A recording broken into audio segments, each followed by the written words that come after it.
এইবার শুধু এই জায়গাটায় শুধু ঈদের নামাজ আদায় করবো। এখানে কোনো মেলা হবে না, এখানে কোনো আনন্দ শোভাযাত্রা হবে না। এই টেন্টের ভিতরে যেটা দেখছেন, এটা বাসের কোনো টেন্ট না, এটা স্টিলের স্ট্রাকচার দিয়ে করা।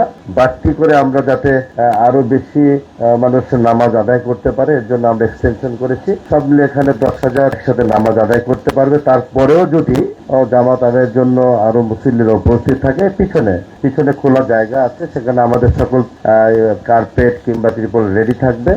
যখন উপস্থিত থাকবে আমাদের কর্মীরা সাথে সাথে নামাজের জায়গাগুলোকে নামাজ সহকারে বিছিয়ে দিবে। সকল প্রস্তুতি ইতিমধ্যে আমরা নিয়েছি।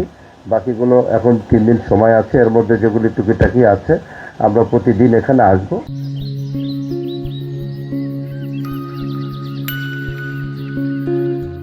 এসে যেখানে ঘাটতি দেখবো কিংবা কোনো জায়গায় কিছু অপরাধ আছে কিনা সেটা আমরা ব্যবস্থা করে করবো।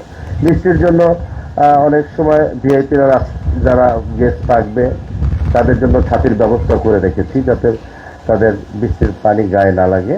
যতটুকু সম্ভব আমরা সেই ব্যবস্থাগুলো করব। এইবার শুধু এই জায়গাটায় শুধু ঈদের নামাজ আদায় করবো। এখানে কোনো মেলা হবে না, এখানে কোনো আনন্দ শোভাযাত্রা হবে না। আমরা চাই প্রতিটি সদস্য ঈদের নামাজ আদায় করে তার পরিবারের সাথে অন্ততপক্ষে সময়টা কাটাক। এই চিন্তা থেকে আমরা এইবার এই উদ্যোগ নিয়েছি। নিরাপত্তা বিষয়টা নিয়ে ইতিমধ্যে আমাদের আইন শৃঙ্খলা রক্ষাকারী বানিয়েছে, তাদের সাথে মিটিং করেছি, তাদের সাথে কথা হয়েছে। একদম যতটুকু সম্ভব সর্বোচ্চ নিরাপত্তার ব্যবস্থা এখানে থাকবে।